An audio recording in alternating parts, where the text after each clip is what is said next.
방금 부른 찬양의 가사처럼 우리를 붙드시는 하나님을 바라보며 우리를 도우시는 하나님을 바라보며 올 한 해에도 승리할 수 있는 명문계 성도님들이 되시기를 바랍니다. 오늘 본문의 그 말씀을 통하여서 이사야 43장 1절 2절 말씀을 통하여서 내가 너와 함께 할 것이다 라는 말씀의 제목으로 은혜를 받고자 합니다. 지난 12월 6일 작년 12월 6일 교회에서 예배를 드린 후에 약 50일 만에 다시 모여서 예배를 드리게 되었습니다. 지난 시간 동안에 우리 주변에는 참으로 많은 일들이 있었습니다. 좋은 일들도 있었겠지만 우리들에게 들려지는 소식들은 대부분이 슬픈 소식이거나 안타까운 소식들, 또 우리를 분노하게 하는 소식들이 많았습니다.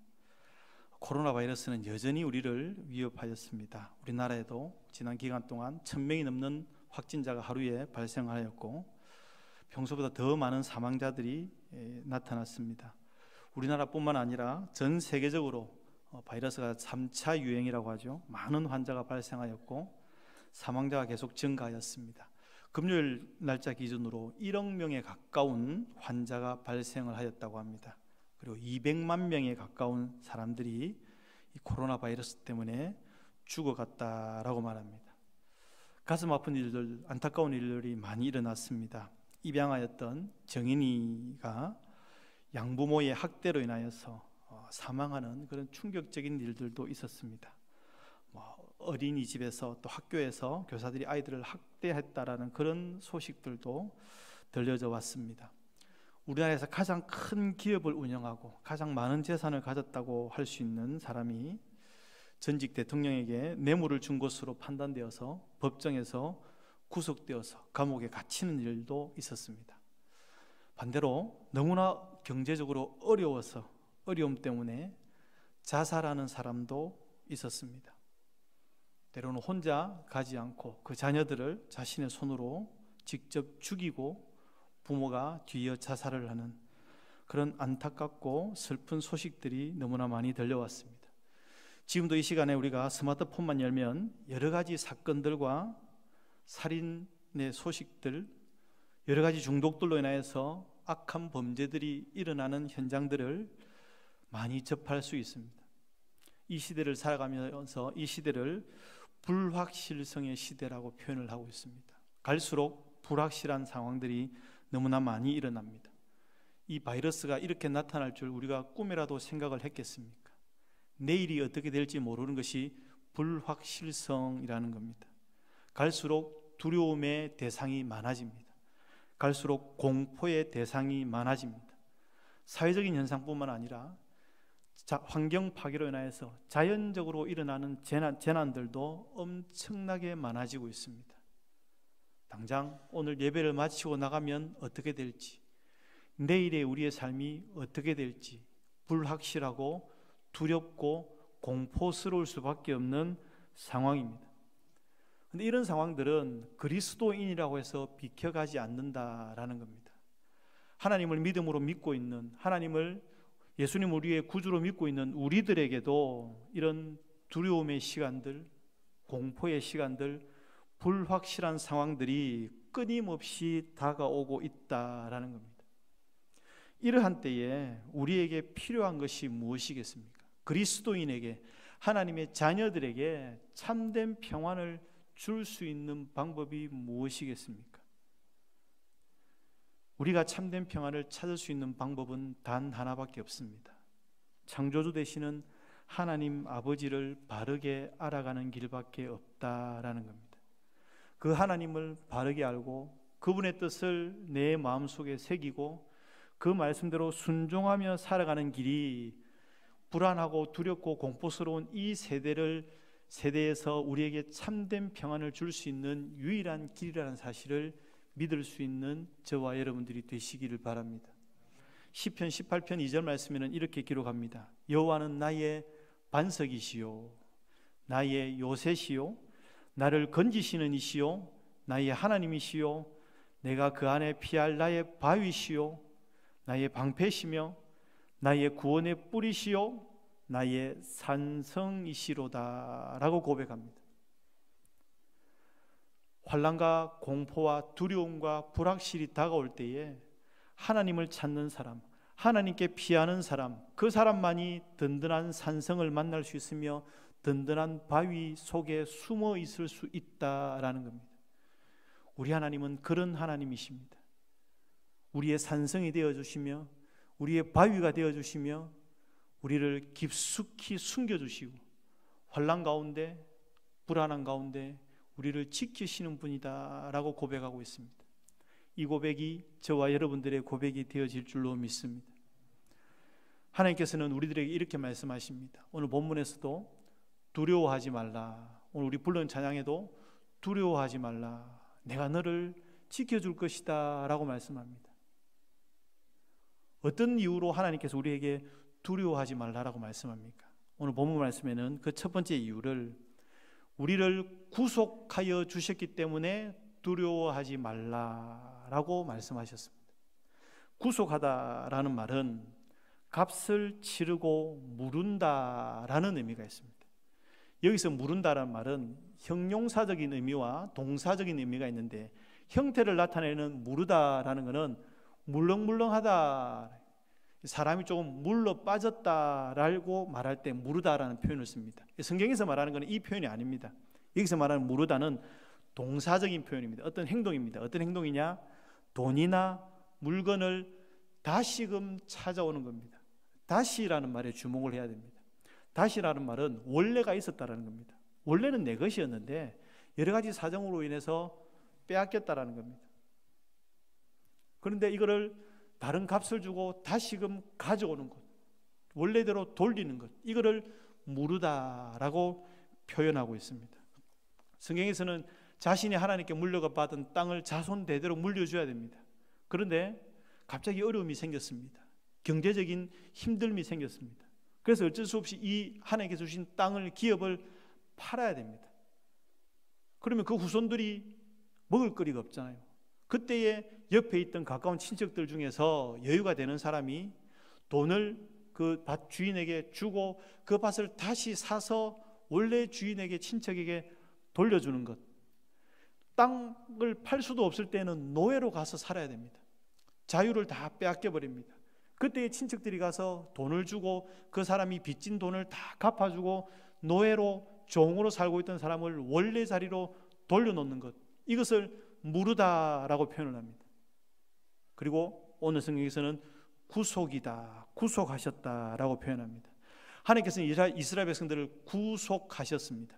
애굽 땅에서 종살이하던 사람들, 자유를 뺏긴 사람들, 자신의 조상들을 통하여서 약속받았던 땅들을 다 빼앗겨버리고 노예처럼 살아가고 있던 사람들을 하나님께서 그들을 다 건져내셨습니다. 그리고 가나안 땅을 선물해 주셨습니다. 그래서 하나님께서 이들을 구속하셨다. 그렇기 때문에 두려워할 필요가 없다라는 겁니다. 우리들도 마찬가지입니다. 우리들은 원래 하나님과 함께하는 존재였습니다. 자유로운 자들이었습니다. 영원한 생명을 누릴 수 있는 자들이었습니다. 그러나 그것을 빼앗겨 버렸습니다. 어디에다 빼앗겨 버렸습니까? 죄로 인하여서, 죄 때문에, 죄의 달콤한 유혹 때문에 그 모든 자유들을 빼앗겨 버렸습니다. 모든 생명들을 빼앗겨 버렸습니다. 천국의 소망조차도 빼앗겨 버렸고 하나님과 함께 할 수 없는 처지에 이르게 되었습니다. 그러나 하나님께서 우리를 포기하지 않으셨습니다. 우리들을 사랑하셨습니다. 그래서 그분의 아들 독생자 예수님을 이 땅 가운데 보내셔서 우리들의 죄값을 대신하여 치르게 하셨습니다. 우리들의 죄값을 무르게 하셨습니다. 그리고 예수님의 그 피값을 주고 우리의 빼앗겼던 자유를 죄로부터 다시 찾아오셨습니다. 우리의 빼앗겼던 생명을 죄로부터 다시 찾아오셨습니다. 우리의 빼앗겼던 영원한 생명을, 우리의 빼앗겼던 영원한 천국의 소망을 다시금 찾아오셔서 원래 있던 우리들에게 돌려주셨다라는 겁니다. 하나님은 우리를 구속하신 분이십니다.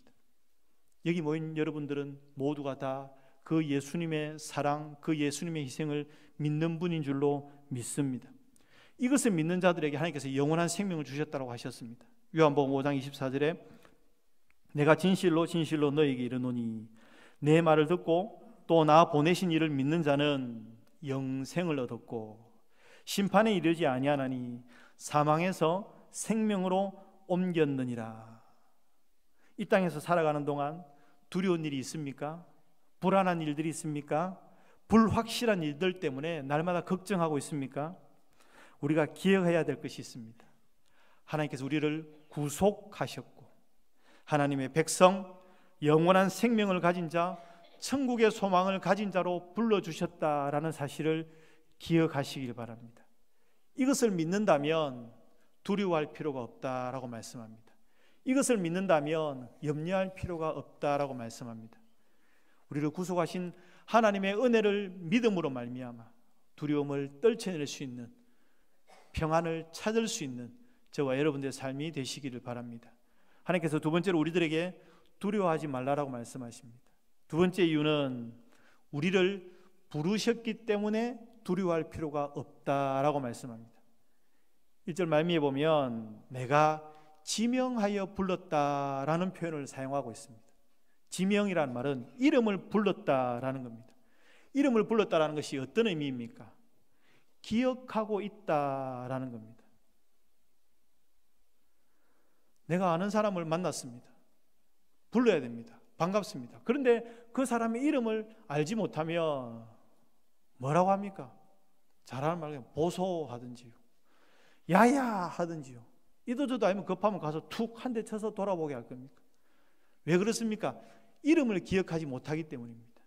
그런데 이름을 기억하면 장재성 씨 반갑습니다, 잘 오셨습니다 라고 말할 수 있지 않습니까? 하나님이 나의 이름을 불렀다는 것은 하나님의 마음에 우리 존재를, 여러분의 존재를 기억하고 새기고 있다는 사실을 명심할 수 있기를 바랍니다. 요한복음 10장 말씀에 보면 싹군 목자와 선한 목자 이야기가 기록되어져 있습니다.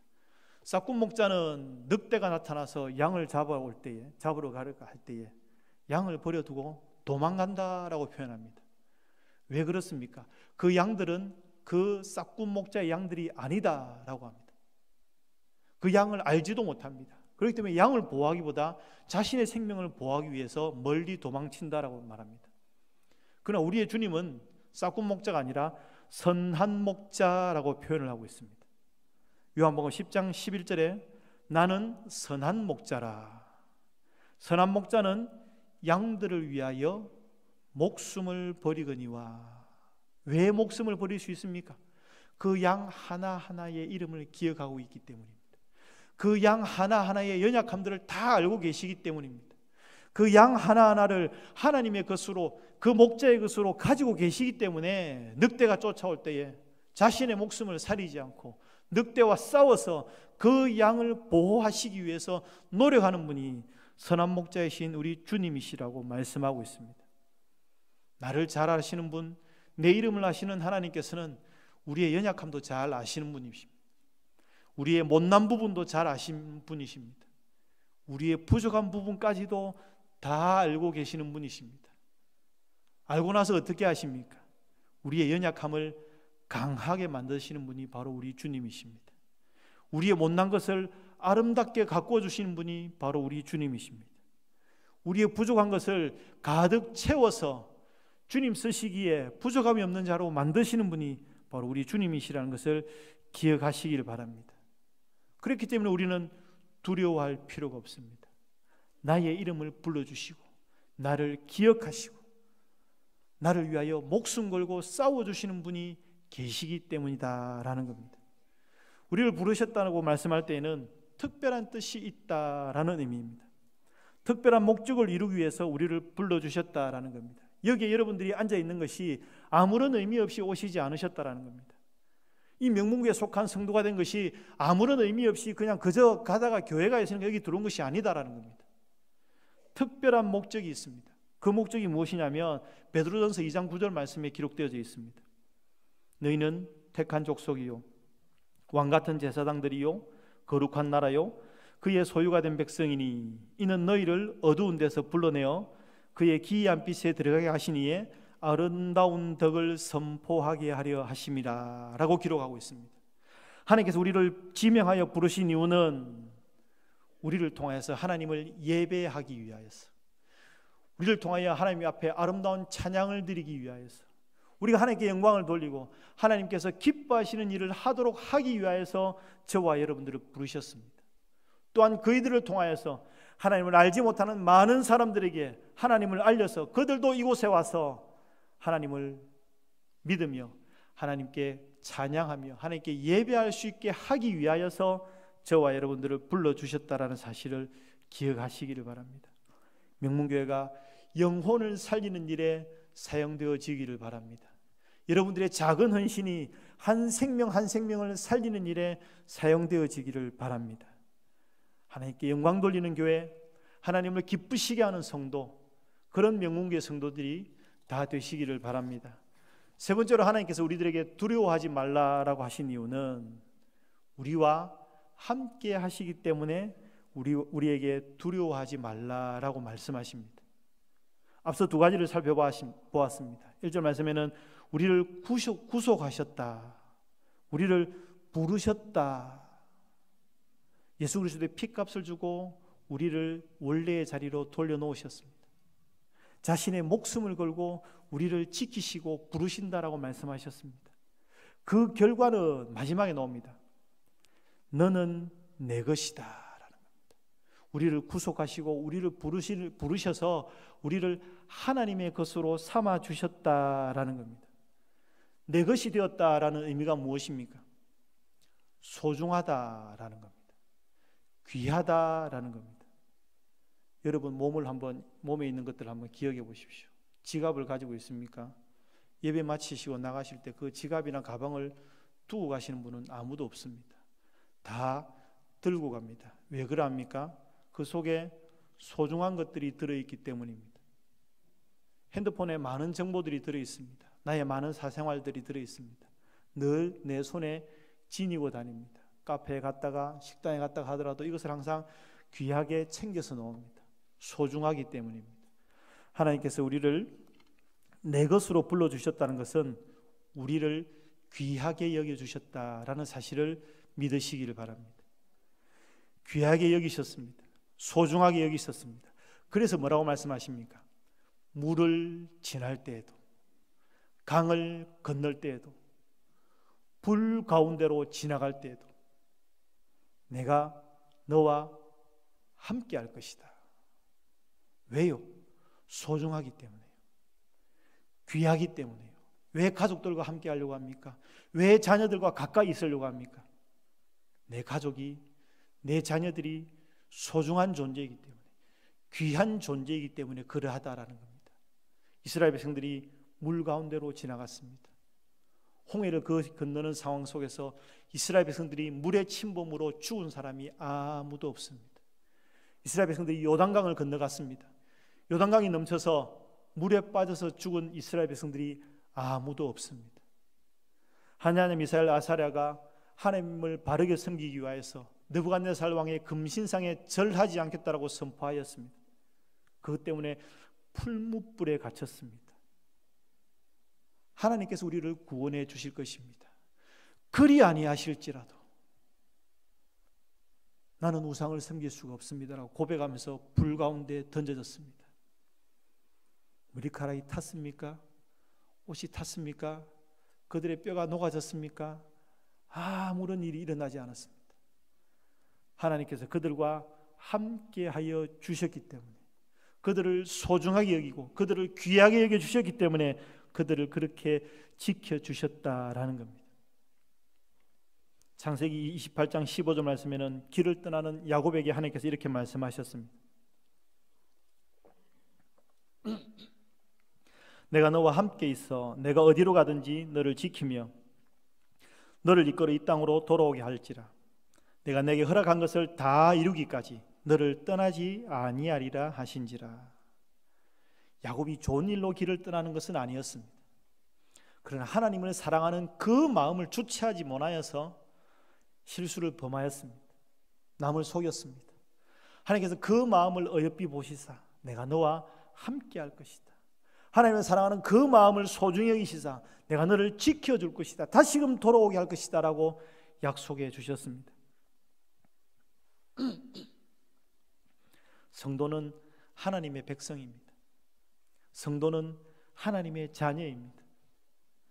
하나님의 소중한 존재이다라는 겁니다. 여러분이 그러하다라는 겁니다. 여러분이 그런 존재입니다.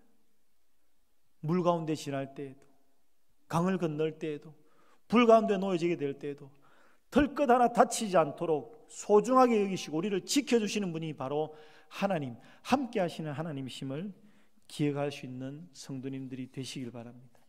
그래서 두려워하지 말라라고 말씀합니다. 말씀을 맺도록 하겠습니다. 불확실한 시대를 살아가고 있습니다. 두려움의 시대, 공포의 시대를 살아가고 있습니다. 어찌해야 될 바를 알 수 없는 시대를 살아가고 있습니다. 신앙적으로도 마찬가지입니다. 코로나 때문에 교회가 많은 핍박들을 받고 있습니다. 예배드리는 것이 자유롭지 못합니다. 여러 가지 경제적인 어려움 때문에 신앙의 말씀을 지켜나갈 때가 고민되어질 때도 솔직히 많이 있을 것입니다. 명문교회 또한 마찬가지입니다. 서영아 담임 목사님께서 25년의 시간 동안 이 교회를 은혜로 잘 이끌어 오셨습니다.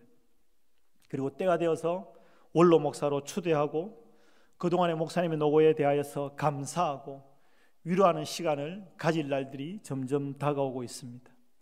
그리고 새로운 담임 목사님 박어론 목사님을 모셔서 이 교회를 함께 이끌어 가야 되는 그런 중요한 시간입니다. 또 한편으로 생각하면 두려운 때이기도 합니다.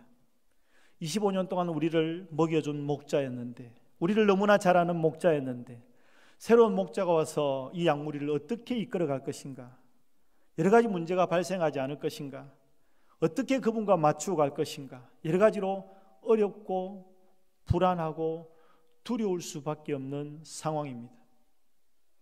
사회적으로, 경제적으로, 신앙적으로 명문교회 상황들이 여러 가지로 불안합니다. 이때에 우리가 해야 될 일이 무엇입니까? 바로 하나님을 바라보고 하나님을 찾고 그분께 기도하는 것밖에 없음을 믿으시기를 바랍니다. 우리를 구속하여 주신 하나님께서, 우리를 질명하여 불러주신 하나님께서, 우리를 귀하게 여기셔서 늘 함께 하신다고 약속하신 그 하나님께서 우리에게 두려워하지 말라라고 하십니다.